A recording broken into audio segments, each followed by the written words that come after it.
It's a Saturday night. And we're having a great time here tonight. It's the Blathering Live. I'm Ken Napzok. It's episode 179. Producer Steve with us already up top.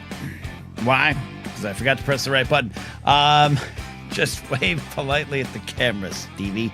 We are here for about an hour of power. We'll take some calls. We'll do all the things we normally do here in the Blathering. Talk about serious things, silly things. Big news day. Not here to dive too much into the news. Tragedy in Minnesota, which is, I would say, not surprising based on just the way the world is right now. And we can talk about that if you want. I don't know much more about it other than it's tragic. And then there was the good, which was many people rising up, raising their voices, heading the streets. I'm a little sun-toasted because that's where I was today, but I'm not the only one. So if you have a story about it, going to a No Kings rally or demonstration, call in. Let us know. Yeah. Also, was a tremendously pathetic parade in D.C. I'll say the people in the parade ordered there. I don't think they're pathetic. Don't think our military's pathetic. Don't think about any negative thing about them. They had to be there. It was also the 250th anniversary or birthday of the Army. Yeah, yay. But to see the other reason for the parade draw so little people was fun. Steve, how are you, buddy? I'm doing good, Ken. Thank you again, as always, for having me. Thank you, everyone out there who's watching. We had a good time last night on Backstage. It was a big day, big day today with all the things going on. So I'll let you guide how long we want to go into the news stuff. But I've got takes as always. But no, excited to talk to the people. Yeah, well, let's talk to the people. I was out there with the people. And look, I'll be honest. For me, this was the first kind of thing that I wanted to attend and felt I needed to attend. I will probably dress in other places on Force Center and my own life. But, I have, as everyone knows, a public safety background. And I just kind of, it's not even anxiety. It's just I look at large crowds who might have great intentions. And not everyone within those crowds might. And not everyone around those crowds might have the intentions. And we've seen them go sideways. And so just historically, I've just been like, there's other ways. And by the way, I think there's many other ways to protest or be involved. And not everyone has to attend. Not everyone can attend. Some people, I know one of my friends really wanted to join me, couldn't, was at a family event. And other people have work and other people have reasons to be anxious about attending. I think that is all justifiable. There's many ways to press the attack. But for me, it was very important for me to be out there this time. And it was difficult. LA's so big and there were so many No Kings events. I discovered there was one I could have walked to from my house. I didn't know. I drove past it. Like, oh, there, honk, honk, there it is. And then drove to Glendale. And was part of a very large turnout there at Glendale City Hall, and it was refreshing. It was important. It was fun. It was joyful. It was serious. There was many great messages on signs. A lot of funny signs too. You know, one calling him the Tangerine Palpatine was my particular favorite one there. So that was my initial reaction upon getting there. I can get into some details. But Steve, you attended one today too, as well, right? I did. I saw Pumpkin Spice Palpatine. That was my Palpatine flavored sign. That was a pretty good one. But no, I did. I visited mine local No Kings protest out here in Northern Virginia, and it was pleasantly surprising every way around. From the value of the crowd to the messaging, I thought was really important. It wasn't just pissed off people holding signs, Ken. Like the speakers.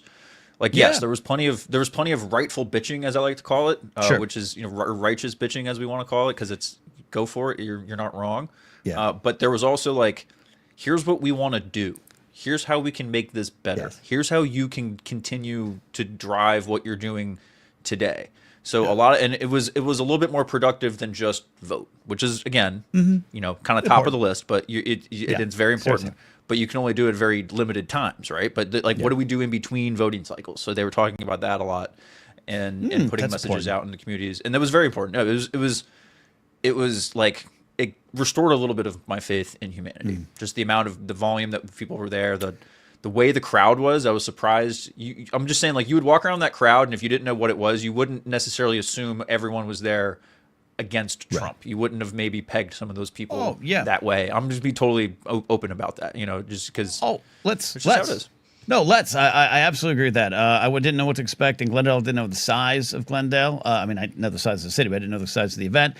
I personally didn't want to go to downtown. Harder to get to, just the reality of it. Like, no one really goes there. You don't make a lot of trips there. So it's like, I want to be able to get in, get out. And also just felt there was going to be a little bit more chance for violence down there, quite frankly. And I think there was something that nothing major, but I was seeing the news report just as I was signing on here. So anyways, but like you said, Steve, you show up there, all ages, all looks, appearances, flags, a lot of American flags, by the way. It is Flag Day, and I think it's a great idea to reclaim the flag. I also don't have any problems with anyone flying Mexican flag. I wore this Ukrainian hat, as I always do here, because the Ukraine trident represents part of my life, part of my history of how I got here, and also part of what I think is wrong in the world right now with another wannabe king, Putin, stamping all around over there. So, it was good to see that. And, I think it's honest to say, like, we have assumptions. I make a joke on my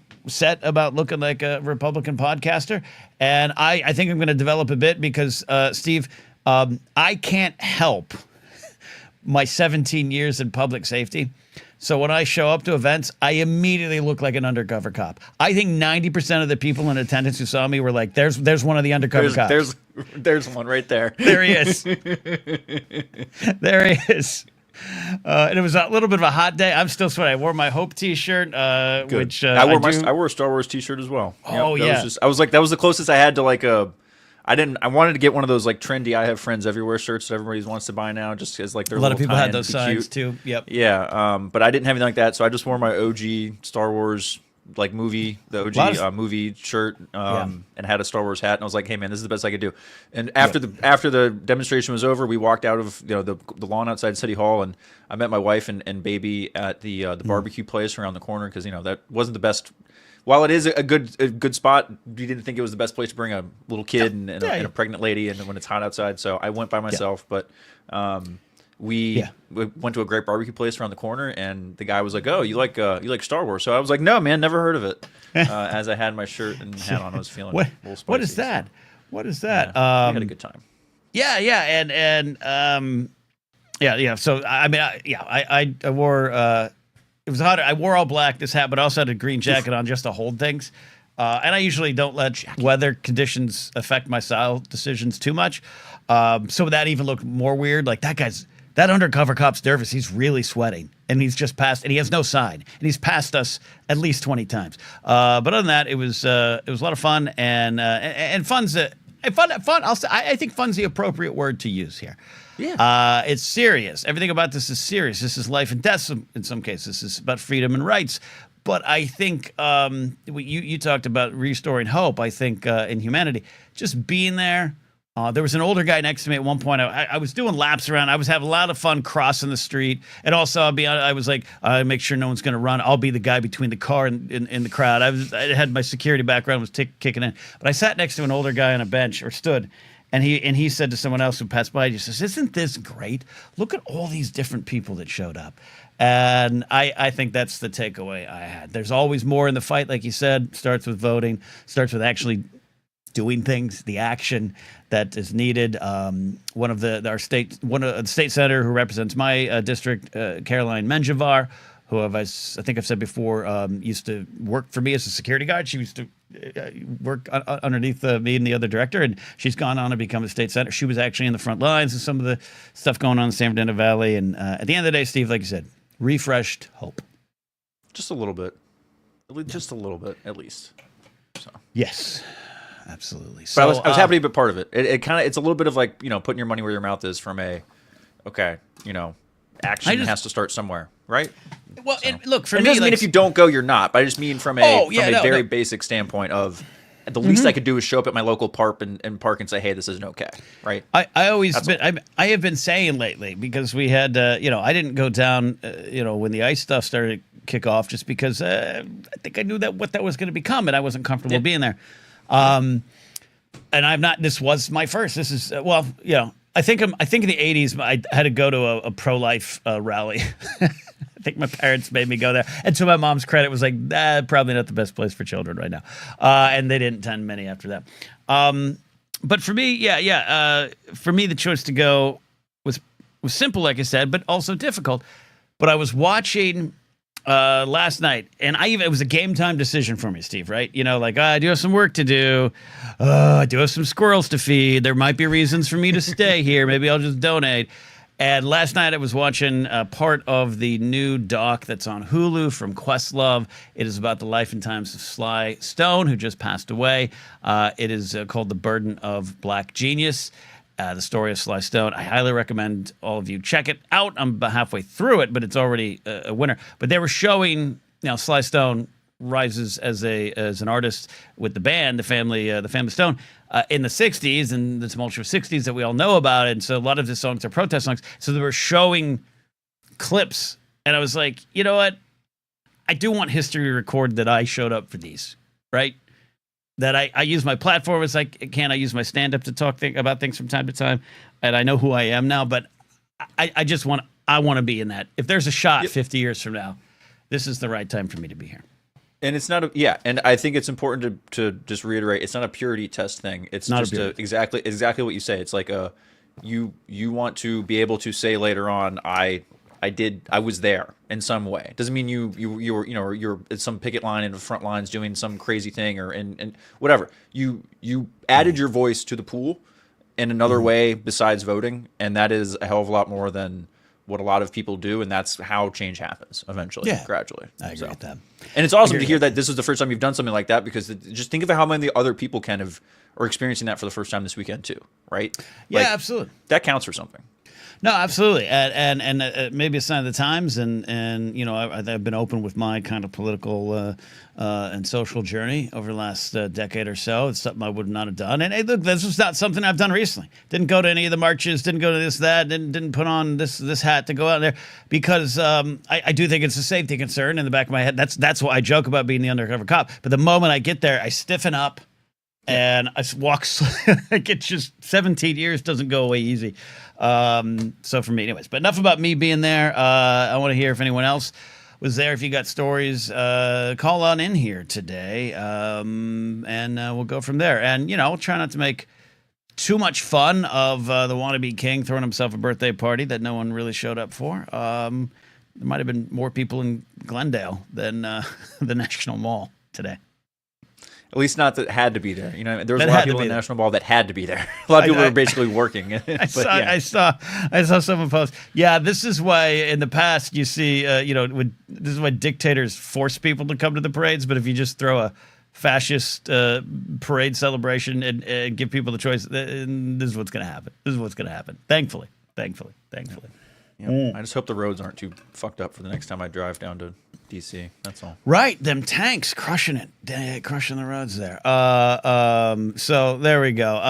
If you have, like I said, you had an experience today. We want to talk about it. We'll go from there. We do. What do we got? Dylan Barry says if you had cargo shorts, you'd for sure be an arc. See, I had tight black jeans. I just bought some new jeans yesterday, okay? I had a nice slim cut black jeans, my Hope t-shirt. I looked like I was trying to fit in, but I did. I fit in enough. You and your all black. You guys are just trying to do the contemporary Luke Skywalker Return of the Jedi look, just 24/7 all the time. Accented by colors. I had a green jacket. Yeah. See, the fact that you said earlier that you don't let weather dictate your fashion choices is wild to me. And that is California, like Los Angeles area privilege right there. Because for those of us who have 4 seasons, weather is like 50% of what decides how I'm going to dress. Look, I understand that. I had a line in a screenplay in the year 2000. The year 2000. I had a line in a screenplay that one of my characters said, "Fashion knows no weather conditions," and I stand by that. And that's even when you all see the pictures.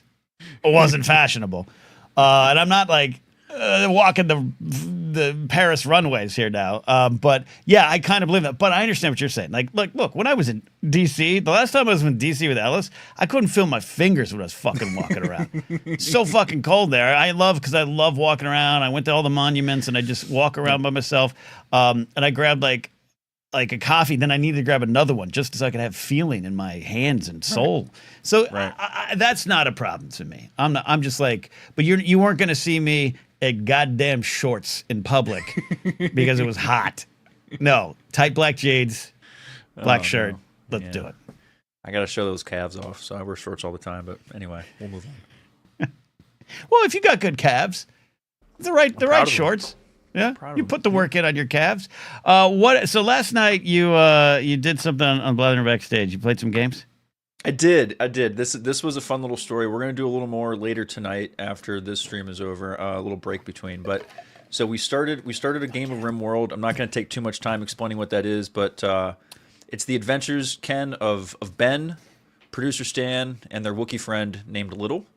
And this is think of like The Sims meet Minecraft. If you can. Okay, I can. That's essentially what it is. It's like a management thing, but characters get added over time. So the community and people who are watching, Jared is already is the first on the list who wants to name like the next character who gets added to our little community here. Jared. But we're gonna have fun. It's a fun little thing to Jared the Tie Pilot, right? Okay. No, it's a fun little backdrop to have people call in and hang out instead of just staring at me the whole time. So look, here's what's gonna end up happening. For everyone out there, you should subscribe to the Blathering Backstage.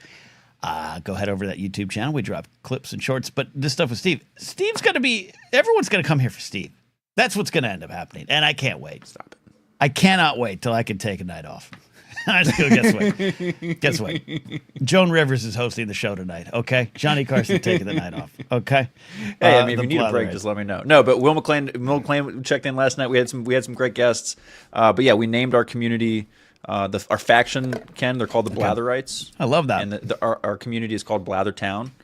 Love this. This is all on board for this. The Blatherites sound vaguely like they might lock themselves in Mount Carmel in Waco, Texas. But I it's not for me.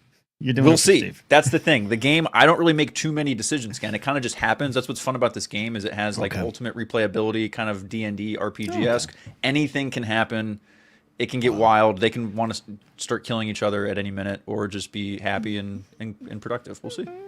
Will McClain, you said popped in the game. Will McClain also popped back onto the Patreon page. I want to thank Will for that. And if you're on the Patreon page, you can get to see Hot Burbank Nights 3, my full set, about 24 minutes. Mark and I shared the headlining spot, but also on there and available tomorrow on YouTube. But if you want to get it early, we will have the comedy press conference. I believe it's already up there. I'll double check if I posted it right.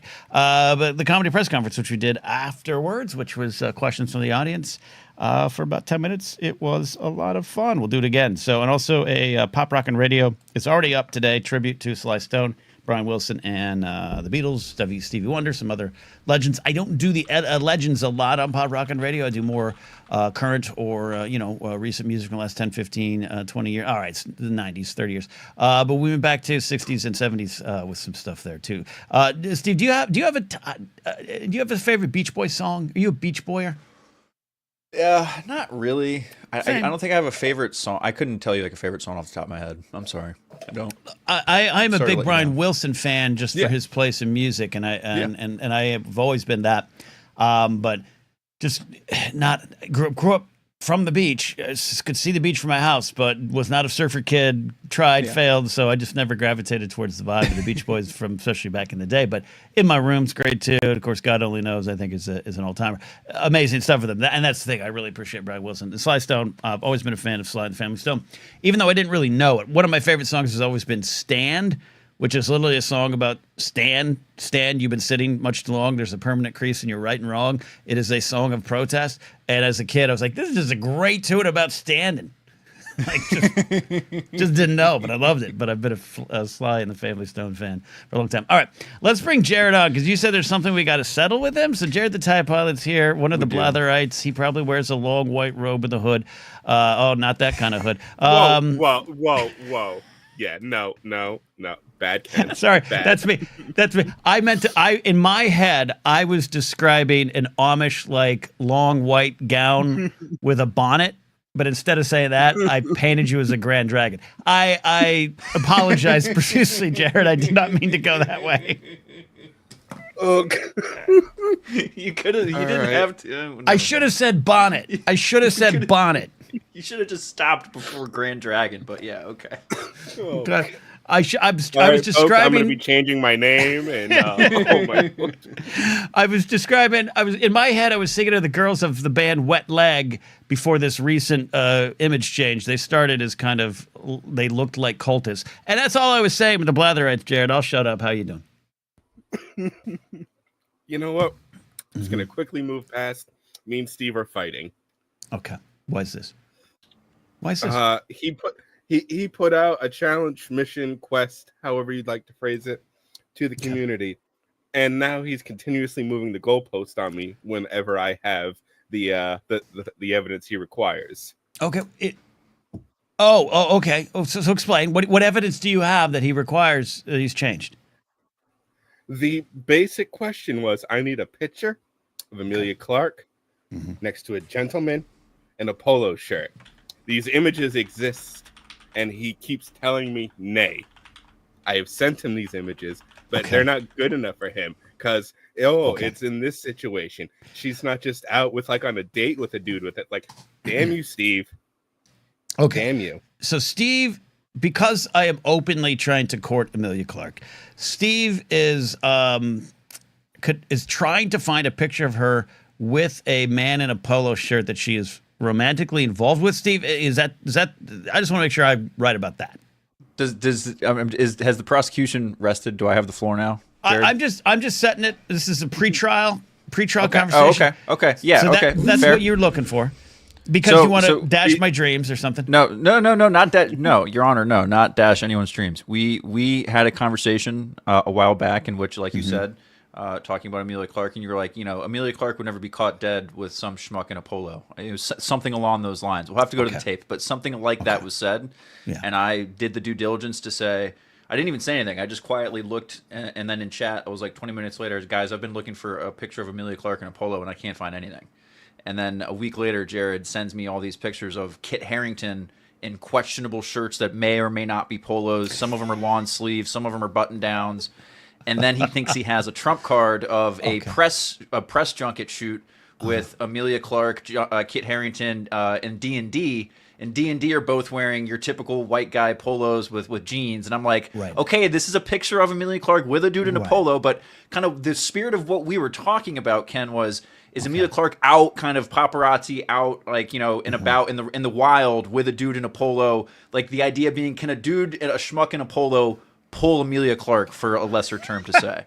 And I don't think Jared's pictures have proven me wrong quite yet. The defense rests. Okay, defense rests. Jared, you have a chance to rebut. That was it. The night I first sent him and heard about this, there was no stipulations. It was just a picture does not exist of Amelia Clark and a gentleman in a polo shirt.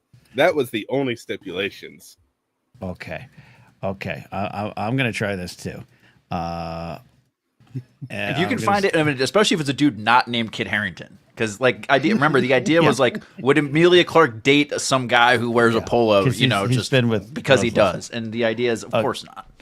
Okay. She does Versace perfume commercials. Right. Why would she do that? I'm seeing. Okay. All right. Here we go. No. Okay. I'm looking at a dude. White t-shirt. God. If she dates a guy with a mustache, all of you dudes do not have mustaches. It's the worst thing in the world. All right. No, I'm just finding some dating rumors. I can beat that guy. What is just okay? She's not with that guy anymore. DJ Bassy Fox. That's a problem. Okay. The internet says there's no specific mention of a polo shirt in widely shared images. I have completely confused my search engine. All right, okay, so oh Lord. All right, so Jared, but you understand. I'm not ruling in favor of Steve yet, but you understand. I have some images that I'm going to show as evidence. Kit and her have never been romantically involved that we know of. To quote Carrie Fisher. But are you still searching? Now, listen. My neurospicy head said all he heard was polo shirt on gentleman and Amelia Clark. I have provided these images. Okay. And I'm sorry, but if D&D, those schmucks can even just stand 5 feet with her, whether they're paid to or not, that's a win. Because, you know, as a man who dates men, they're not the most attractive men. Okay, well, look, Benioff, he's married. He's been married to what's her name? Why am I drawing a blank on Amanda? What is her name? You all know the actress. Who's Benioff? His wife. She's an actress. Benioff. Okay. Yeah, I'm only half gay, so I don't know that much. Amanda Peet. Amanda Peet. Thank you, Eddie. Amanda Peet. Okay. Yeah. They've been together a long time. Weiss is Weiss is not a hideous guy. I don't even know who this Amanda Peet is. Hang on to the Googles. Okay. So Jared, I've never asked. Okay, but Jared, as someone who gets in the batter's box, left or right, depending on who's pitching, you got to agree with me that a polo shirt, when done wrong, is the most egregious of sins. Oh, there's many things that when done wrong, and I mean, you're not wrong on that either. Polo shirts done wrong are egregious. Polo shirts done right, which is rare, are great. Okay.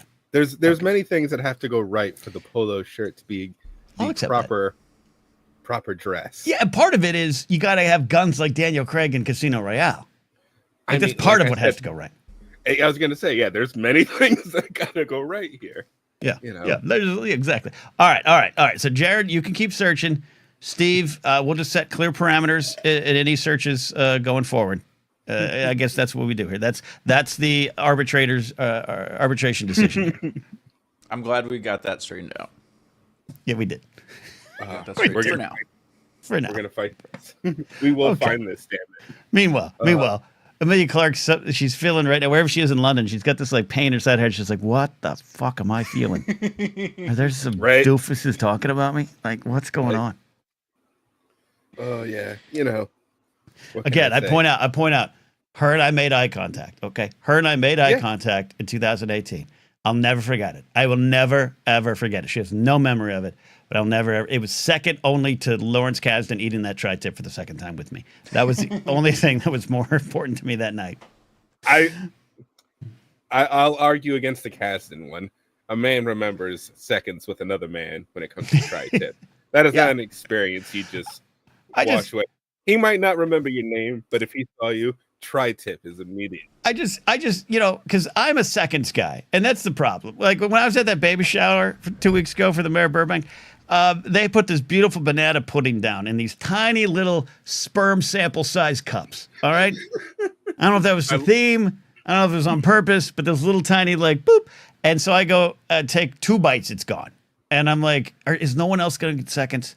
I got to be the guy to get seconds. I am seconds at the party. If you bring me to the banquet, I'm the first one up there with a plate going, I'm refilling. I don't even need a clean plate. So to go back for the tri-tip, because this was my second go around on the tri-tip, and to know that Lawrence Kasdan, good old Larry, we were the only 2 brave enough to go back for more tri-tip.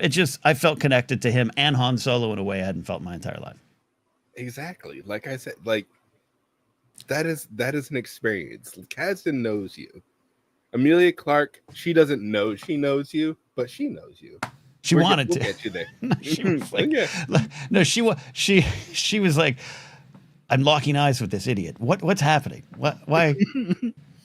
I'll never forget it. I wish I could describe it because she was surrounded by a bunch of people and she had this dress on. I think it was lighter in tone. I can't remember the details, but she had just kind of like turned around, like she was in the group. She just kind of turned around, and then boom, we like because I was like, and I'm dressed in a ill-fitted suit. I've got that night. Here's what happens. So it's a Han Solo premiere after party. I go to the bar. The bartender was a prick, and I just said, hey, can I get 2 drinks?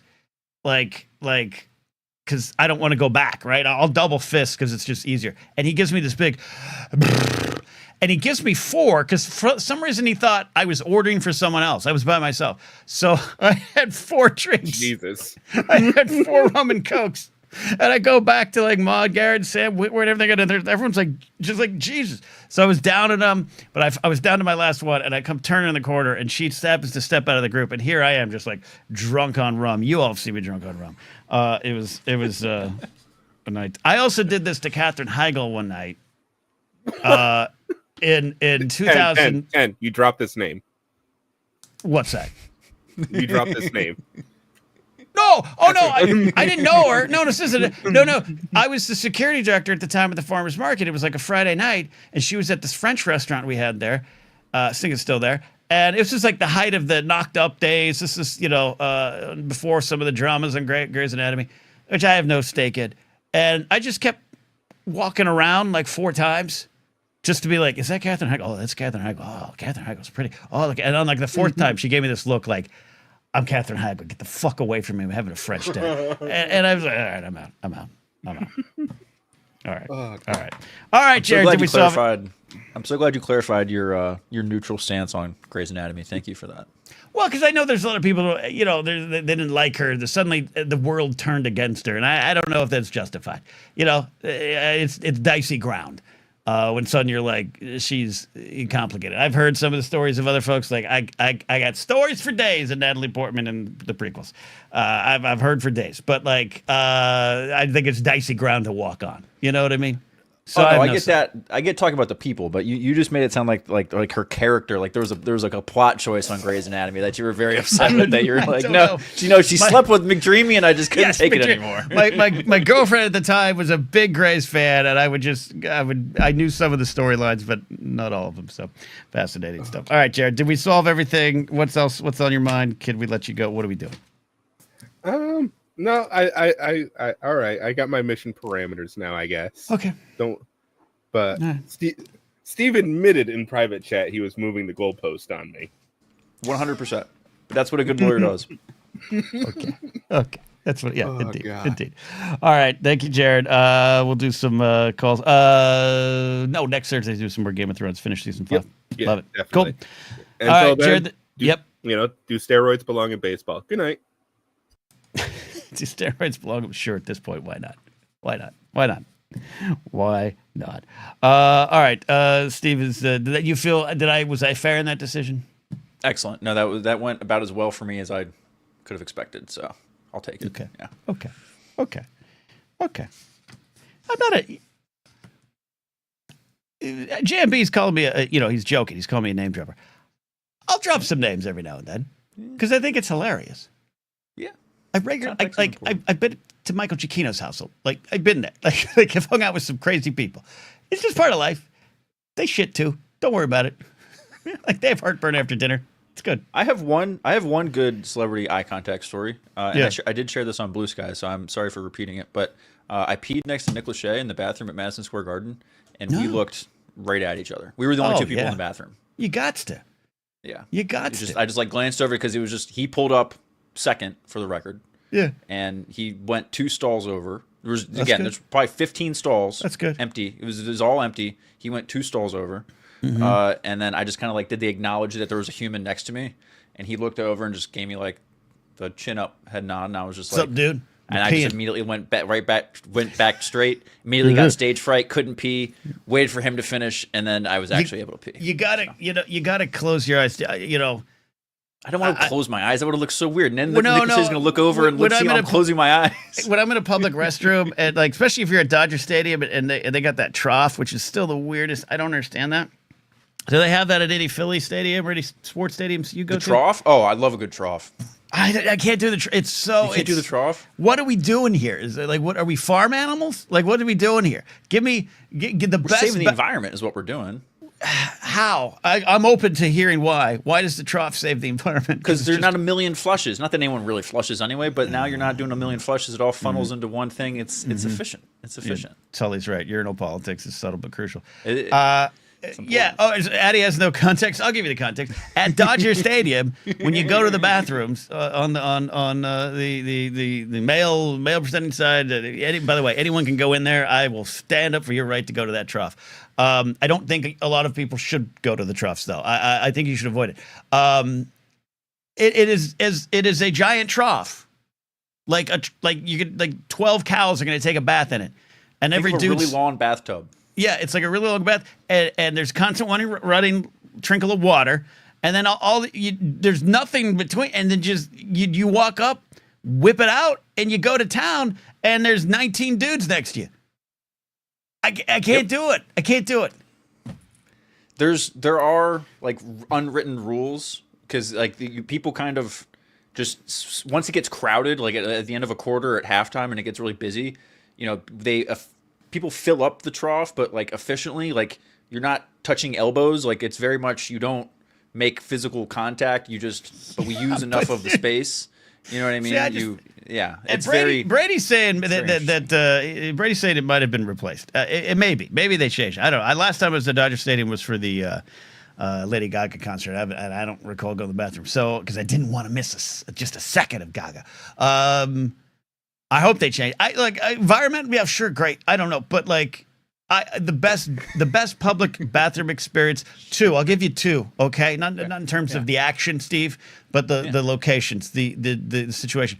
The Grove, the famous Grove. If you ever all go to the Grove in Hollywood, Caruso's Grove, they have a valet, big fancy, over the top, garish valet center, but they got restrooms there. There are no urinals. There are, well, maybe there are. Maybe someone might correct me and say there are. But for the most part, there's these. They're not even bathroom stalls. They're bathroom suites. There's like 10 of them, and you go in there, and it's like you're hermetically sealed from the. You don't even hear your own heart. Like you don't hear any sound. You're by yourself. You could hang your jacket, read a magazine. You could host a podcast. Like it's the best.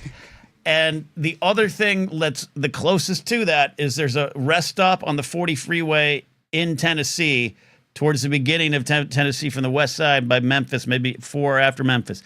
It's also got like a history of Memphis music or Tennessee music, country music kind of vibe as well. Great bathroom situation too. Similar vibe. Doors from top to bottom. No space to look underneath. No side distractions. Beautiful experience. Now I'm trying to think of the best bathroom I ever stayed in. First of all, Europe does bathrooms better than we do. I'll just start there. Yeah, as far as public restrooms go, I noticed that when I was in Italy, because they understand the concept of privacy with the stalls. We really cheap out on stalls around here, Ken. Especially like I remember in college, the dividers we had between the stalls in college went to like, if you're sitting on the toilet, they like maybe went to your knees. If you looked over, you could basically see like the bottom of the legs of everybody. I despise this.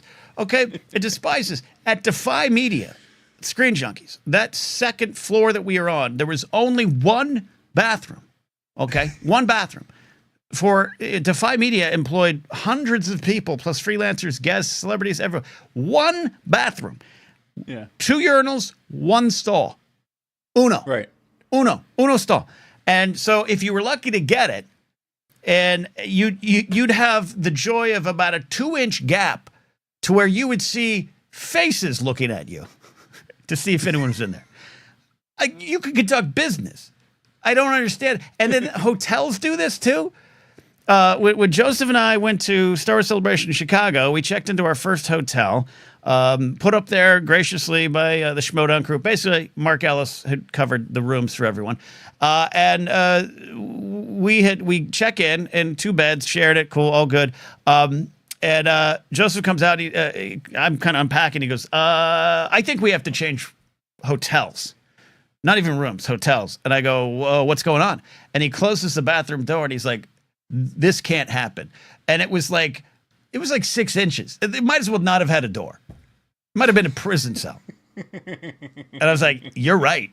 And we changed hotels. You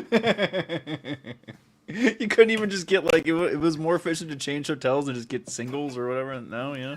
Because it was this, I forget the name of the hotel, but it was one of those hotels that was just like, when we went to check out, they were just kind of like, look, you're not going to find a cooler hotel than us. It was like, you know what we're going to find? Privacy when I shit. That's when I'm going to find another hotel. I stayed at the Doubletree for that celebration in Chicago, not too far away from the center. And I just remember the desk person that we had there at one point, must have been their first day, or it was like their first week. They had mentioned something like that. We walked down in our costumes, and I had a whole Kylo Ren thing on, and that person almost shit themselves because they thought we were gonna like rob the hotel. Yeah, maybe. Like they were like fumbling around and everything, blah blah blah blah, and then the person was like, "Oh no, there's a Star Wars thing going on." They're like, "Oh, okay, yeah." Yeah, the whole city didn't know. It's not like San Diego where the entire city is the convention. It's why you go to New York and you're dressed up as Kylo Ren. They're like, these weirdos. There's a convention. Whatever. I don't even know what that is. All right. Okay. We're sharing a lot today. Sharing a lot today. I never JMB. I couldn't go into school. I never went at school. Ones or twos or threes, whatever. I did not do school bathrooms, and I did not. I held it. I waited. That bus dropped me off at home. Couldn't play that game. All right, should we get Svetnik in here? We have some class. We gotta have some class. I was gonna bring Addie on, but I can't do that to Addie. I just can't do that to Addie. She's one of the only beacons of light in class in this. We need someone to keep the standard floor around here. Solid, yeah, I you know what I mean? But Svetnik, Ethan, how you doing, buddy? Are you saying I'm not classy? You're classier than us. But but not as much as Addie. We got to protect. Okay, Addie I think that's probably fair. Okay, yeah, okay, that's probably fair. That's right. What's on your mind, buddy? Well, okay. Do we want to keep things light, or could we go a little serious? What do you prefer? I mean, we just talked about bad hotel bathrooms. I think maybe we do need to go a little serious and then silly. I don't know. What do you got? You tell me. Okay. Well, okay. So with all the with the protests and things going on today, yeah. And there's been this whole question on social media that I've seen about flags, what flag to take, and all that kind of stuff. Yeah. I've been thinking a lot just over the last couple of days. My oldest son and I took him to Cub Scout camp over the last 2 days. Yeah.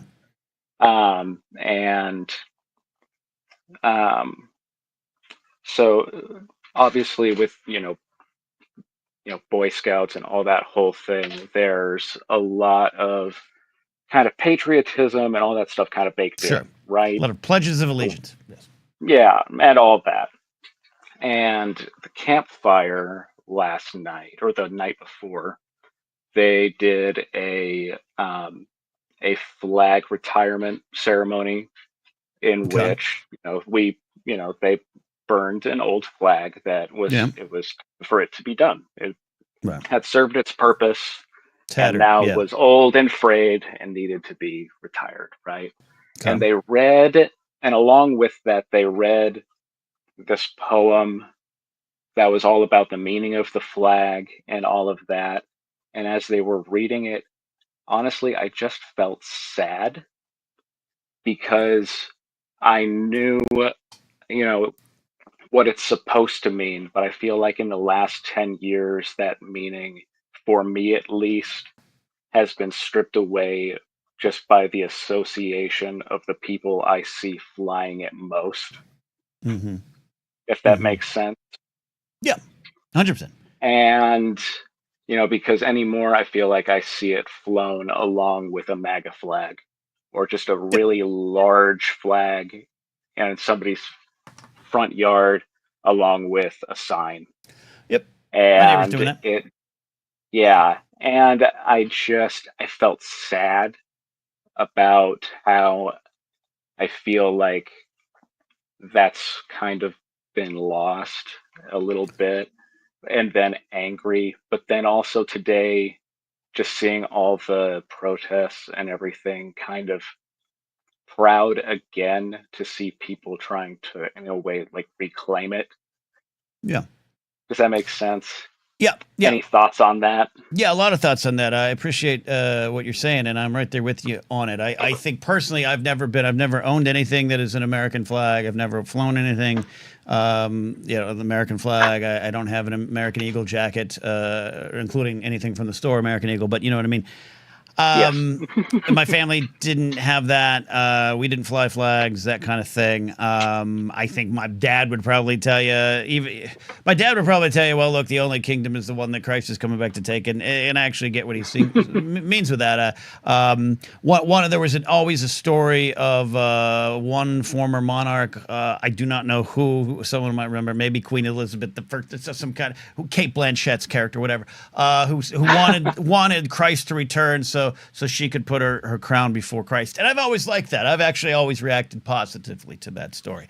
I think I get borders and countries. I actually love different countries and different languages and different cultures, and especially as I got to travel more, even around this great country, I can fall for all that in a good way. Like I like that, and I don't, even though some of these, we created these borders and these boundaries, and it's our own worst enemy kind of situation. We've created these things that cause all these problems. I mean, we weren't even addressing Iran and Israel today because there's no way I'm going to touch that right now. No, not with a 10-foot pole today.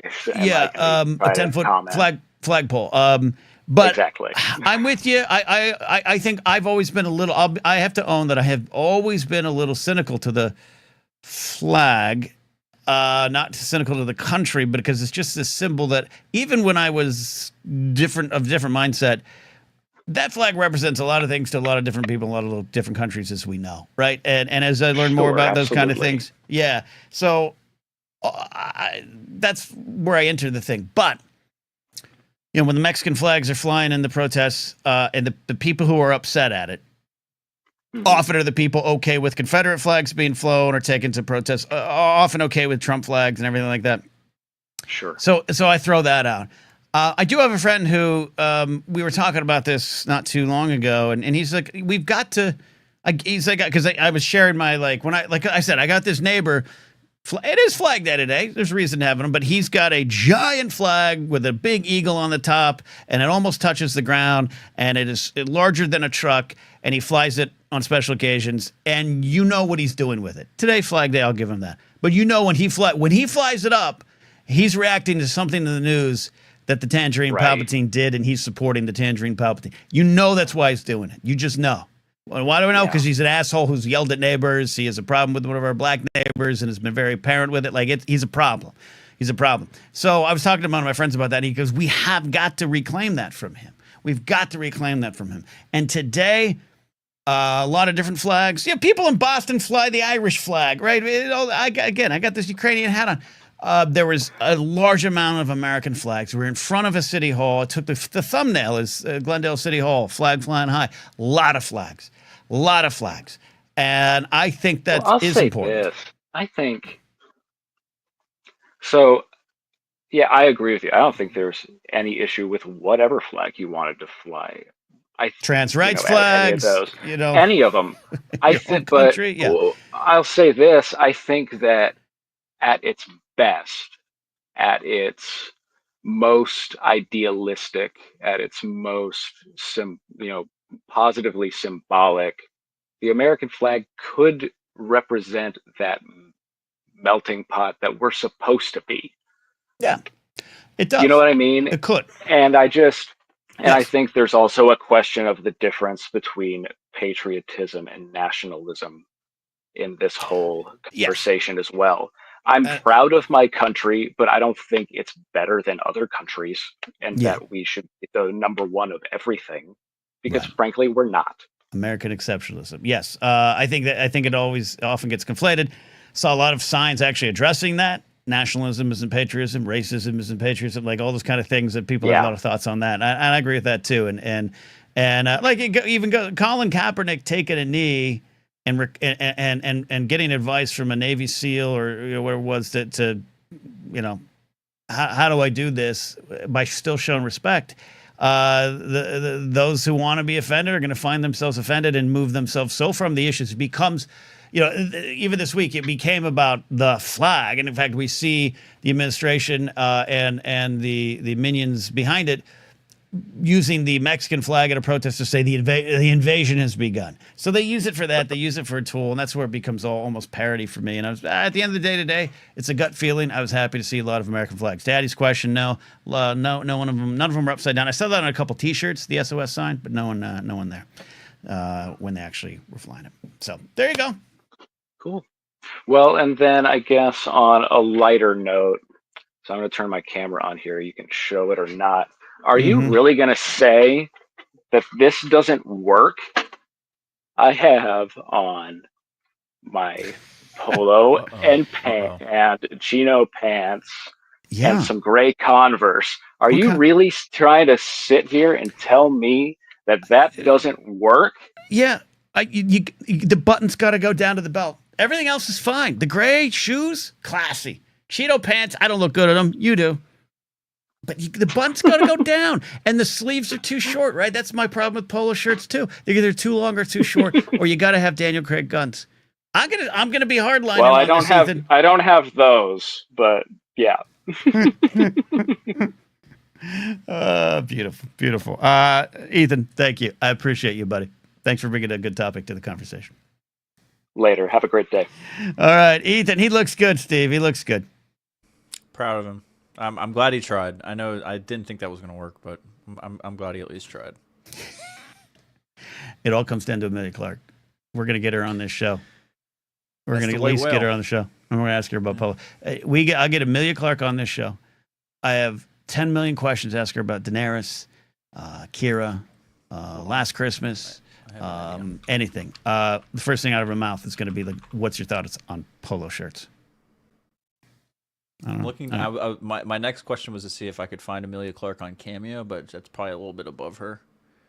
Because then we could fundraise the money we need to send her a Cameo and just be like, "Yo, would you ever polo shirts go? Give me 90 seconds of my money worth on your opinion on polo shirts." That's something. JVS says, Ken-related Joan Rivers, Amanda's brutal and fashion critiques. No. And a lot of what she did in that show, I would call problematic.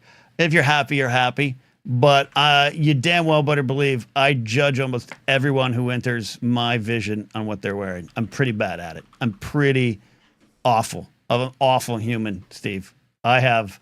And Grace used to know, God bless her. Grace we'd just be standing there quietly at a party, and I'd kind of look over and she'd be like, "Don't say it. Don't say it." And I'm like, "But you're thinking it because you knew I was going to say something. You knew I was going to say something. So you saw it and acknowledged it as wrong and turned to me to say, don't say it's wrong." You just have to make a joke about it with someone else to make it a more productive observation. That's usually my move. I'll just turn around and put my back to the subject and then tell my wife, like, make like some joke about it or whatever. And that's how I kind of let it out, because I'm with you on that. Okay.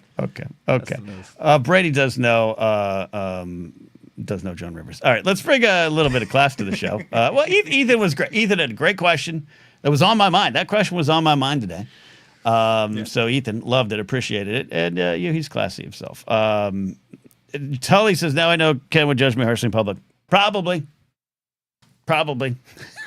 You know how many times? I'm not saying Tully was a Schmodown fan. We'd be at Schmodown live events at meetups, and I'd just be like, "The fuck's wrong with all these people? Why are they dressed like this? Why are they dressed like this? Why are they tucking t-shirts into jeans? Why are you tucking t-shirts into jeans?" That's not a good look. That's not a good look. Dear God. You can't explain that. All right. Let's bring some class into the show. I'm not even joking, Steve. I'm such an asshole. All right, Addie, Dr. Addie, our resident professor of smart things. How are you doing today? I think you give me too much credit that I'm classing up the joint, because if you saw me in public, I think you would judge me harshly as well. Probably. Yeah, you would I'd line you all up. I'd line you all up and just say, "What are we doing? What are we doing here, people?" Trust me. If the pandemic taught me anything, it was that comfort is not to be taken for granted. I hear you. I guess look. I went to the grocery store the other day again in workout clothes. I get you. I don't want to take that away from. I don't want anyone. Steve can misconstrue it, but I don't want anyone else to misconstrue it. But yeah, other than that, like I said, style knows no weather conditions. Comfort should not be a factor. Should not be the number one factor. It's just the way I live now, Addie. It's just the way I live now. I mean, I once overheard a woman in the airport who agreed with you. I shouldn't say woman. I once overheard a girl in the airport who agreed with you. She was going to Colorado in January for a ski trip and was bragging to her friends that she'd brought no weather appropriate clothing. I mean, but that's, again, that could harm you. That could harm you. I just remember one time, my hometown, I'm visiting my hometown this week, but I was up there a lot more back in the day when I first moved. My mom or dad, we'd seen something. We'd see a person that I hadn't seen since I lived in town 15, 20 years ago or something, an adult and everything. And my mom would be like, oh, that's so-and-so. And I'd be like, yeah, I know, because they have the same hairstyle. When I met them in 1987, they still have it. That's my hometown. Everyone and I used to go to Johnson City, Tennessee. I wish Kingsport Cal was here. And my girlfriend at the time, my girlfriend looked like Betty Page. She had like 39 tattoos, had the bangs, the dyed hair, like goth girl and stuff. And I was horribly unfashionable back then. I was wearing polo shirts that Steve would be jealous of. But we go to a mall, and I was like, I don't get it. And I don't get it. And one of her friends in town who was very stylish, I was like, they have all the same stores we do. They just choose to not shop at them. And her friends because like, you were in Johnson City, Tennessee, Ken. But they had all the same stores that we would go to. And they probably couldn't afford to shop at them. I used to live there. H&M and we're Forever 20. Like, what are we? 2006, 7 range? I don't know. But my thing was like, but they didn't even try. They didn't even look at this picture and make yourself like this. They didn't. They didn't want to, which I respect. But that I couldn't get the answer I liked. Says Brady. All right, I've ranted enough. Addie. I don't know. What I don't know what is to on tell your you. mind? I don't know what to tell you. I am going to tell you though that this is not why I called, but we don't have troughs. We do have couches though. Oh yeah, the couches. Oh, there's light music playing. Oh, the women's restrooms is a Shangri-La. And you know what, Addie? You deserve it. Wait a minute. I need a clarification. When you say couch, you mean like a literal couch, not like a communal toilet type of couch, right? Correct. Okay, I'm just making sure because we talk trough, and that is like in the bathroom. Okay, okay, so that's a little. Is it only for crying? Can you just sit and have a cupcake? Okay, got it. I'm not sure. I've never actually sat on the couches. I'm not a person who lingers in the bathroom. Yeah, I'm with you. I've never viewed the bathroom as a place to congregate the way some women do. Yeah. I do my business and get out of there. Yeah. Sometimes a friend and I will walk in and we'll start chatting. I'll be like, let's finish this out there.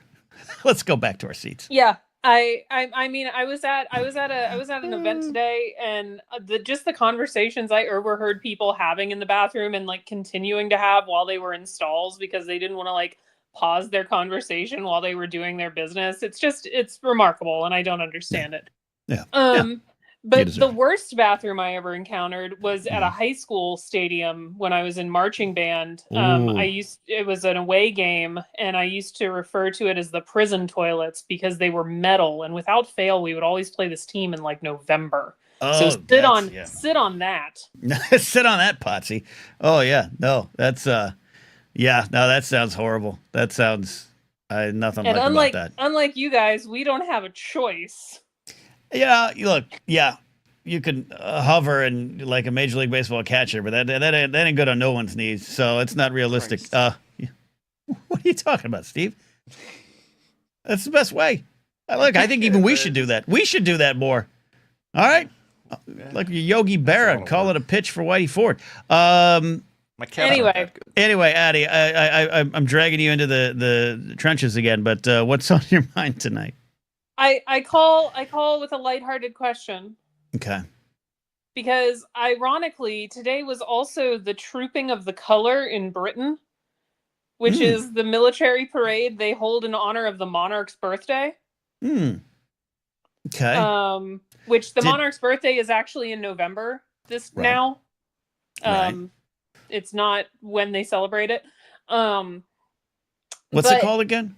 The Trooping of the Colour. The troop. David Mackay, did you drive down from Your house in Ireland? Did you head down there? Okay. So yeah, that's fascinating. So in the spirit of military birthday parades, mm-hmm. What kind of parade do you want to have for your birthday? Oh, good. David did drive down 100%. What kind of parade do I? God damn, because I hate parades. I've been to the Rose Parade. I just, you know what? I always did like the Shriners in the tiny cars. Can I just get all the Blatherites in tiny cars driving in figure eights? Steve, okay. could you put that together with Addie? Okay. Yeah, I'll put it on the list. I don't believe Steve when he says that. I don't believe Steve. He gave me the emotional equivalent of the look Katherine Heigl gave me that night in 06. Ken, it's June and you think there's a list still? You think there's actually been a list? Oh, you poor bastard. Yeah, keep a list. How about a Post-it note? A notes app. A notes app entry. I've got so many things going on here. You think I have time for a damn little notes app? Come on, man. Just to say out loud, Brady has no idea who Katherine Heigl is. Catherine. No. Okay, Brady, you're a movie fan. No. Knocked Up, the motion picture Knocked Up. You just start there. Movie I still like. I generally still like it. Vermont Mike says yes to Shriner cars. So put Vermont Mike. He's in the first Shriner car. He's the one with going beep beep, getting everyone going. Beep beep. Beep, beep. To probably the surprise of no one here in chat, Addie, loathe parades. I loathe parades. I've never. Is it a public safety background problem? No. Even as a kid. Predate that. Even as a kid, we used to go down to Arroyo Grande. Used to throw a parade once a year, whatever. 4th of July. Like, we're watching people walking. None of this works for me. And then like some local, so-and-so, I'm surprised they haven't invited me back. In fact, I'm offended they haven't invited me back for a parade. Maybe Zac Efron's shown up. And then in the early 80s, we went to the Rose Parade in Pasadena, but this is when we lived up north, so we were at my grandmother's house, and and it was a horrible experience. My mom yelled, though my mom was applauded by the crowd. A family of ne'er-do-wells was sending their kids to pluck roses off the floats, and everyone was telling them to stop, but they wouldn't. So my mom went full Karen and stood up and yelled at the parents in front of everyone and got a round standing ovation. So I don't know. Parades and I don't get along. That's fair. I don't go to parades. I watch parades when I'm at Disney. But Disney currently has one of my favorite parade floats. It's a dragon. It breathes fire. So, okay, but here when the parades happen at Disney or California Adventure, I'm like, oh, that's where we can go get a ride, or this is a chance to ride the Matterhorn. That's the advantage it provides for me. But what do you? So you like this parade? What do you like about it? I'm honestly asking curiously. So they have a couple parades at Disney that I like. I enjoy their year-round 3:00 parade is the Festival of Fantasy. It has a very catchy song that doesn't have a lot of words, which is great because it just gets stuck in your head for the rest of the day. But I like the pageantry. Okay. I like the costumes that a lot of the dancers and stuff have because I am a costume person. Sure. I think part of my love of Padme is entirely based in her costuming. Absolutely. But like I said, the Festival of Fantasy also has a fire-breathing dragon float. It's like a steampunk Maleficent that legitimately breathes fire. It once actually caught fire. That was something. I would enjoy every once in a while at the Rose Parade, a float would catch on fire, and that would be the only time I'd be like, "This is great. All this work's being caught up in the flames." Yeah. Okay. And then I also really enjoy the Halloween parade that they do during their Halloween events at Walt Disney World. It's called Boo to You. And the song literally is just boo to you. They just keep saying those words in different notes over and over again.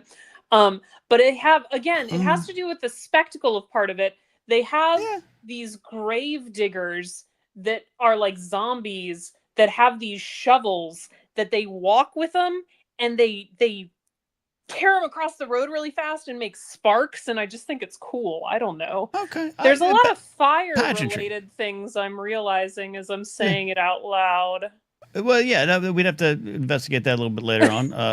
Okay, the pageant. Look, like one of my favorite parts of Kingdom of Heaven is when they, when they say Jerusalem has come and the king and the army ride up, and it's pretty impressive. It's kind of like a military parade. It can be an impressive show of force. I get that's why probably dictators like doing it. But in terms of what you're talking about, I'm not saying there's not fun to be had. I'll say that. Steve, I'm going to soften my stance a little bit on other people's joy on parades. I'm just going to stay strong on cargo shorts, Crocs, and polo shirts. Basically what Tully's wearing right now. But I'm going to lower my guns on parades. It's very progressive of you, Ken. Shut up, Steve. All right, Eddie. Thank you for classing everything up. I really think you all give me too much credit, but I guess I'll take it and run with it. Thank you. Addie, we see the person we want you to see looking back. Does that sound anything that it makes sense? You sound like my therapist, but anyway. There we go. There we go. Addie, everybody, we appreciate Dr. Addie. Follow Dr. Addie on the social medias there. I almost did it again. I almost knocked you out of the show, Steve. And I almost forgot to turn myself. Well, I did forget to turn myself off for a second there, but I caught it quick. Adam Knight's here. Greetings from No King's Differences and the great King Charles. Long live the King of the Canadian Commonwealth. Thank you. Which reminds me, I haven't done this in a while. Don't forget to pick up Adam Knight's book, Cowboy Ending, book 1 of the Overdrive series. Go pick it up on Amazon, wherever you get your books. We will encourage you to do that and leave a nice review if you pick up Adam's books as well. Don't forget to pick up our buddy Ken Plume's book, The Art of DuckTales Deluxe Edition is still out there. You can get it directly at that address. And I've been promoting for a while. He's got some new stuff out there, but my buddy Aaron Alexovich has got his graphic novel, Shock City, 2 young kids trying to survive in a town run by a fascist. Hey, art! It does have meaning. Check it out there. And as I said at the top of the show, join the Patreon page, and you can see exclusively early, before it goes to YouTube, the comedy press conference, or exclusively Hot Burbank Nights 3, my full set from the last time. Headlined Flappers 2 weeks ago. There we go. All right, we got. I can see. Oh, we've crossed an hour, Steve. I've gone longer than I've said, but we got Brady, we got Aiden. We're gonna honor their calls.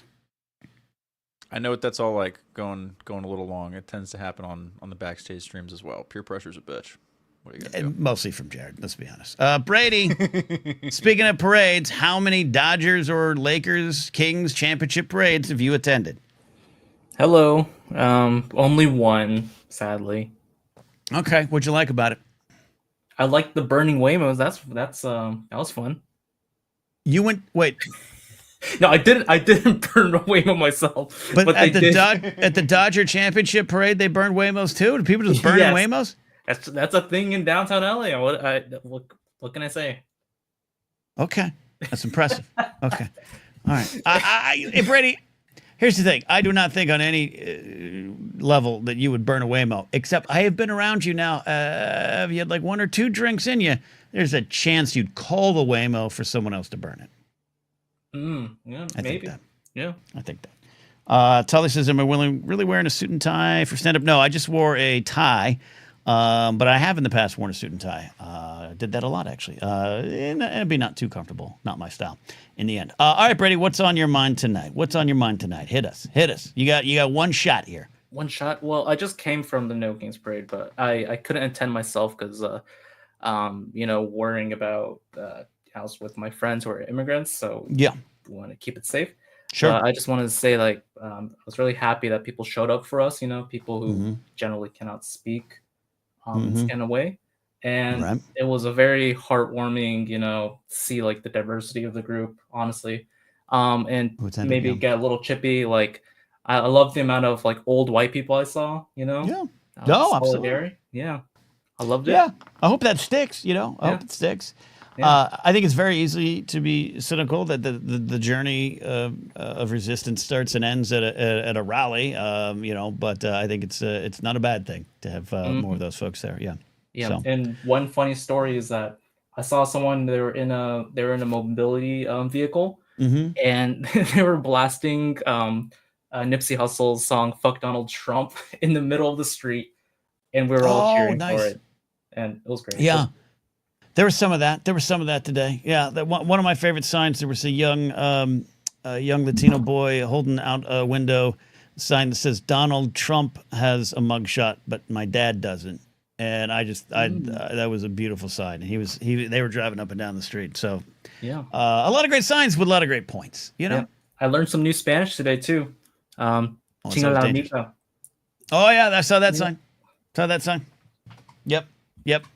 Yep, absolutely. Well, I'm glad. Yeah, and be safe. Like I said up top, there's a lot of reasons not to go. There's a lot of reasons that maybe might not feel comfortable to go. I think that's all part of it. It's an ongoing thing. This isn't a one-stop shop. Good. Well, good. But I am concerned, Brady, that 2 drinks in, again, you'd entertain the idea of burning a Waymo. I'm not that kind of person. I don't like fire. But you'd call it for Addie to burn it. That's what we've learned here today.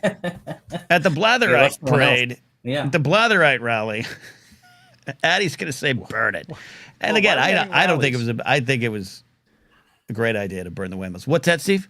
Why are the Blatherites having rallies? Why are you painting us as a violent people? What is going on here? I didn't say rallies aren't violent inherently, right? To burn Waymos? That's just a byproduct. Okay. Hey, all right. We burn it. Don't get me wrong. Let me be clear. I'm pro burning the Waymo. If we had to pick a side, burn the Waymo or don't burn the Waymo, burn the robots. Yeah. Here's how it's going to work. We're at the Blatherite rally. Brady's going to get a couple drinks in. He's like, we should call a Waymo here to take it home. And then Addie will be like, let's burn it. Then the Waymo shows up and Tully is going to burn it. I have all you pegged and I love it. This is the plan. Are we entrapping a poor Waymo? Yeah. Don't feel bad for the Waymo. I personally don't like to see the elevation of that kind of actions at demonstrations because it's gonna. We know the game. We know the game. But third day in, you've got assholes on horses running people over, and then the curfew. It's just a so. Today was a great example. It was clean, man. It was clean. It was clean. But if you're gonna do something, start with the Waymos. I'm not saying this is a bad thing. I'm not saying I wouldn't be whispering in Tully's ear. Do it. Ken is just a Kermit meme. With the Palpatine Kermit meme. Yeah, this is why the Blatherites are we're unified, but we are diverse in our tactics and our beliefs and perspectives. And I absolutely like Tully, burn it. Throw your crock at it and burn it. And Tully would. Look at that. All caps. Molotov yes. crock. Torch the Waymos. And it would all start with you, Brady. We'd run and hope that you don't go down for it. No, we wouldn't. We wouldn't. LQ's there says, are we burning things now? What did I miss? We're a lot. We're almost out of here today, but it's been a good day. I'm still to be clear, we're not burning anything. We're not condoning the We're not violence condoning not the violence. YouTube. We're not. We are comically commenting on the state of the world. All right. And what we would figuratively do at a rally for a group that's not even fully formed yet. All right. Thank you, Brady, for calling in. Any final thoughts? This leads to my question. In case that's your question. The cops go, try to catch. How do you figure out if someone's an undercover cop? If they look like me, good chance they are. The polo shirts. Well, it's not the polo shirt. It is the what? I mean, I'm gonna try to turn this into a stand-up bit, but the reason I was laughing is I was getting I was there by myself. So most people were not everyone, but most people were in groups or 2 or 3 or 4 standing around or hugging people they knew. And I was by myself. I look like an off-duty FBI agent. And then not only that, I cannot help after 17 years of public safety. If I visit a mall or go to the mall I used to work at, my friends will laugh at me because I literally start straightening up. And it's an authoritative position. It's survival. It's just something I do. And I'm always looking around. people make fun of me when I go to restaurants. I take the power seat. Unless you got the gun, then you got the power seat. I take the power seat. I visually check everyone who walks in and out. I'm constantly looking. So that if they look like me, there's a good chance. I would have, if someone walked up to me and said, "Get out of here, pig," I would have been like, you know what? You're wrong, but I respect it. I'm going to leave. I love it. I love it. Tully says, 2 nice shoes, brand new tennis shoes or shiny boots. Yeah, I less that, but with Tully's, the footwear's a key too. The footwear is a key because I don't do this now, but I used to wear my work boots with my jeans, and so my security work boots, and that's a dead giveaway. So Tully, I'm with you in that general ballpark. Definitely look at the shoes. The shoes are kind of a giveaway. Anyways. Shoes and like sports jerseys. That's what I've heard. Yeah, bulky because they got to hide their guns. You know, they got to hide. I'm used to that because like all my companies, when we go to the restaurant, go to Vegas. We used to go to casinos or whatever shows at Vegas, strip club. We went to strip club in Vegas.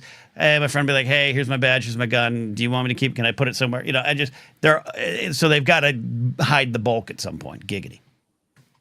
So yeah. Oh, wait a minute. So you're telling me the nice lady who approached me at the bar at 2:30 in the morning in Vegas, Ken, was a cop? Is that what you're saying she was? She wasn't another type of professional. She was a police. What did she say to you? What did she say to you?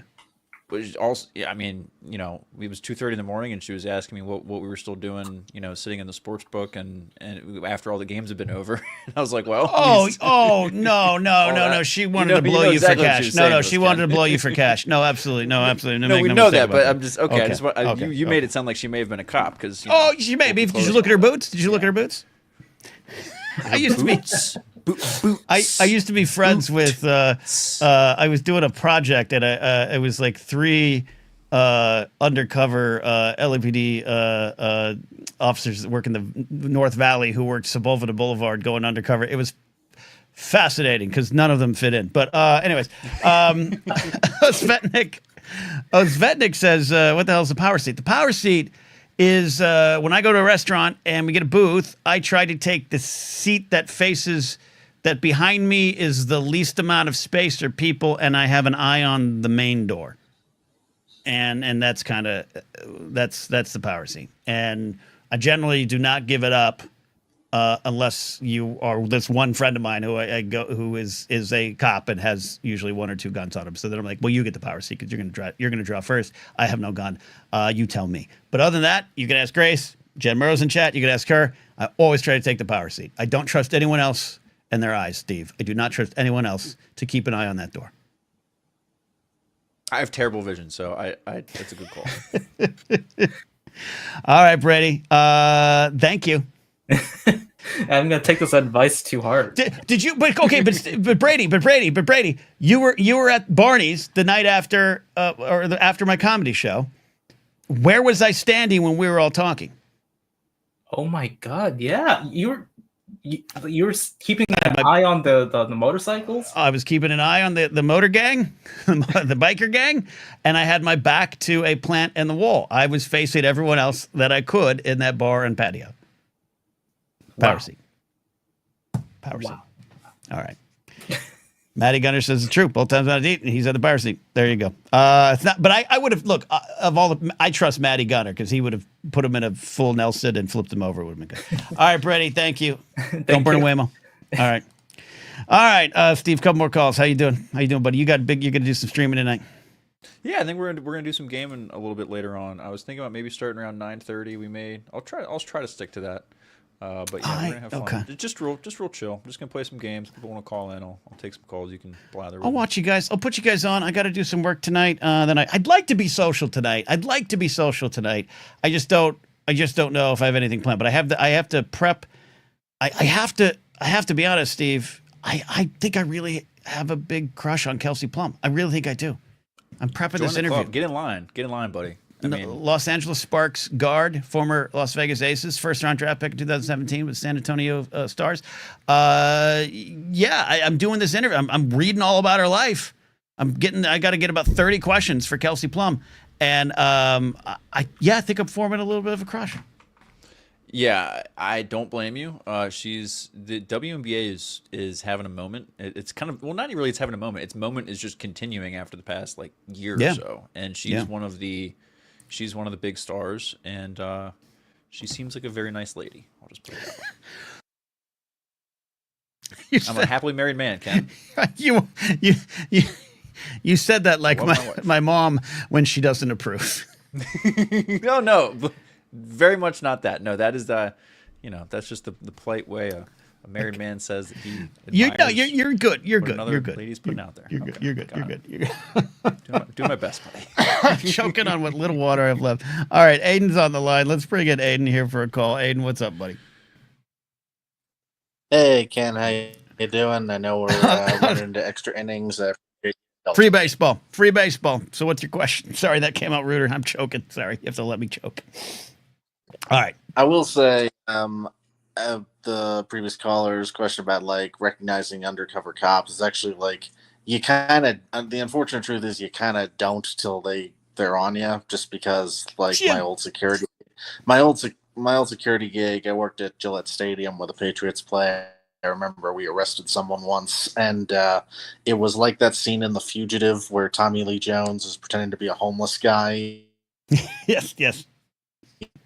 Yeah. No, there's some. The rest assured. There's some. I've done some undercover stuff, some actual undercover stuff. We're trying to catch a sexual predator actually at the mall, and I was able to. Larry. Oh, sorry. Yeah, we're not hearing you at all. Sorry, buddy. I was talking. Sorry, I apologize. I cut you off. Yeah, but there's some. There. Jokes aside, there's some actual good undercover work that happens. And I had the chance to do it for a while, but no one could pick me out. But I think today people were right. Anyways, Aiden, what else is on your mind? Yeah, it's funny. Like you, I love watching like historical documentaries. I like that Cold War one that you recommended not too long ago. It's great. And I was wondering if you had any recs. Rex for docs in that realm, or just overall? Yeah, something like that. I just finished the 3-part one from 2023 on Waco. Highly recommend that one, and that ties in, unfortunately, too nice with the documentary on Netflix about the Oklahoma City bombing, which I think everyone who can stomach that story can take the story. I think it's important to watch because it was framed. The entire picture, no shocker, but the entire picture was never properly framed for all of us back in the day, and how it all is connected, and how white supremacy is a huge issue, continues to be, and ties directly into a lot of things we're dealing with, and how, as I keep saying, history is not a circle. It's this ongoing story that's all interconnected, and I think that one's a good one to watch. Then check out this Sly Stone one if you want a good music doc. Questlove's doc on the Saturday Night Live music one. If you didn't watch that on Peacock, I think that's beautiful too. Nice. Yeah, I definitely I did see the Waco one. I am still watching the OKC one, both of which have been really good. I will say it's not a documentary, but I do recommend it because it is a crazy, true, and very relevant story. It's a movie called The Order. It's on Hulu. Okay. Yeah, it's about it's funny, like Jude Law's in it and Mark Maron's in it. Mark Maron plays it's a true story. It actually happened here in Denver. A Jewish talk show host who was gunned down by this group that was very inspired by the Turner Diaries, and Jude Law plays the Fed who's going after them. But it's an interesting one. I'd check it out. It's a story that's not particularly well known, but it's fascinating. I will definitely put that down. As a fan of Marin, I'll check it out. There you go. Dogtown and the Z-Boys, says Jared, for all you skater fans out there. Gary Shandling doc on HBO is great, says Dylan Berry. That is a great doc. The George Carlin doc, no one's ever seen the HBO 2-part George Carlin doc, highly recommend that one to get a full picture of Carlin. So, beautiful, Aiden. Thank you. I appreciate that. Yeah, of course. All right, Aiden there. Steve, you got a recommendation for the volcano? What the hell's the volcano? The Volcano, that's a good one. Me and my wife watched that not too long ago. This is on Netflix. This was made by Leo DiCaprio and Scorsese, actually. And this was a volcano eruption that happened not that long ago, actually. I think it was in the last few years. and there was like a tourist group on this island, like basically looking at the damn thing when it popped, and there was no one around. A boat had to rush there. This was outside of New Zealand. Yeah. So they were like an hour boat ride or whatever it was from shore. And it was this whole crazy thing. These people trying to get back to like as close as they could to the edge. It's wild. Watch. It's like an hour and a half, I think. Okay. I definitely recommend it. I'm currently watching. I wouldn't call it it's an interesting doc, but it's an actual doc, a Nat Geo doc on the potential eruption of Yellowstone. And I've dealt with that with my old job over at the Y-Files. We kind of helped put together some of that stuff on that as not a conspiracy theory, but a thing that could happen and this and that.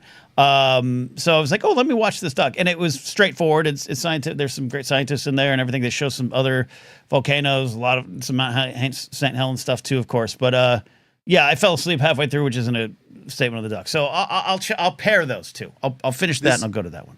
It is more exciting than that, I promise. And because this was a real thing that happened, and this was like, it was. They did a good job. It was very interesting. All right, there we go. Tonight an hour. We are coming up on everyone knows now, but there's some nights I'm going to need it to be an hour. There's some nights I'm going to need it to be an hour. All right, let's get Brennan on for final call of the day. Thank you all for tuning in and calling tonight. I appreciate that. Brennan Mystical Mars here. How you doing, Brennan? Hello. I'm doing well. Good, my friend. You got the final question of the night. So hit me with your best shot. Fire away. More like a statement. I think. We'll frame it as a question. Well, this whole discussion about someone basically trying to make itself a king. Yeah, it is no King's Day indeed. Yes. I mean, I'll do my 60 seconds of religion, but hit me. Just to say it, Jesus is my king, and this is great. And nobody else. So what? So my question to you, and I appreciate what you're saying, because I saw that sign today, Brennan. I saw that sign a couple times. Nice. I think someone had the exact sign that said somewhere along the lines of "Jesus is my king" and no one else. So what do you say to those around you who might not agree with you, but agree with you on the Jesus is a king thing? What's your talking points to that? That no politician or public figure should be more important than Jesus. God has no king. God has no king. That's what I feel is that. Sure. But that we shouldn't put our faith in anyone except Jesus, at least in my view. I would agree with you. And then when you see them and their actions, misinterpreting that, using the idea that what this administration might be doing is actually holding up what they feel would be the will of God. What you are lying with us, Brennan. You speak truths with us, Brennan. What do you say to them? I say it's idolatry. Oh, I like that. Yeah, they're breaking one of the most important commandments. I like that. Down at Mar-a-Lago in February, they literally had a gold money-covered goat with Trump dollars on it. Like, it literally was at Mar-a-Lago in February for charity. Sounds like the golden calf. Yeah, a little bit. I haven't read the book in a while, but I recall something in there about that. I like that there. Well, no, I appreciate what you're saying there, Brendan, on this day. I think that I wish more were in line with your thinking there. Yeah, I mean, that's how I see it. And I'm glad you feel that way, Brennan. I'm glad you feel that. And that's a good statement and a good proclamation. All right, buddy. Any final thoughts? I'll give you one bonus question, something light and fluffy as we head on out of here. How awesome is Addie? How awesome is Addie? So awesome that she doesn't even gather how awesome she is, that she refuses to believe that she classes the joint up. That's a good sign. It's a good sign. Because if she did believe the hype, then she probably would be fine. Yep. And America has no king. America needs no king. There you go. I appreciate you, Brendan, okay? All right. Thank you. All right. Brendan Mystical Mark calling in, speaking the truth there. We're almost out of here tonight, Steve. Appreciate you, buddy. Appreciate you, Ken. Thanks for having me, as always. So happy to be here. Always happy to fill my role of laughing in the background as you... Make an ass of myself? No, of course not. I feel this show, other than when we get deep, I love getting deep, but I feel this show works the best when I'm the idiot at the center. I mean, it's your show, Ken. You're the idiot centered no matter what happens. So yeah, but you can check that off, no problem. What I've been able to do on the Blathering recently is just open up the doors so that you're like, man, that guy I used to like on Force Center and Clyde earlier shows, man, he's really mean to people at parties. What an asshole! But I like him, and I think that's okay. No, that's okay. No, this to me, Ken, is someone who's been listening for a long time and watching a lot of your stuff. It's all about the community and the people that have built here, and that's why I want this to grow so much more, because this is so many people deserve to experience the joy and the fun we get to have around here. So I agree with that, and you are doing the yeoman's work right now, building that community of the Blathering Backstage. So I want everyone to subscribe to the Blathering Backstage so you can get the notification when Steve goes live and play some games and hangs out, test run some things. If you want to get over to Blathering Backstage and kind of like get in the ring on how to get a good call in or run a good segment, Steve's your guy. That'll be and that's where we allow Hamilton talk. It's the only spot we allow unfettered theater talk is over there. I do have a minor soft spot for Hamilton, so I have to admit that. I do like Hamilton. Good. So Addie and I are going to talk about that tonight. 29 minutes from now, folks, on the Backstage. We're going to All right, I'm going to let Steve change his pants. We're going to get out of here. Thanks for supporting. Patreon.com/Napzok. Get in there and get the tribute to Brian Wilson and Sly Stone. Hot Burbank Nights 3, Comedy Press Conference, all those things that I appreciate your support. As my struggles in life still go on, but my struggles are small compared to the rest of the world there. And happy that so many people in this country showed up for the bigger picture today. That is it. We'll see you next time here. As we always say, bye.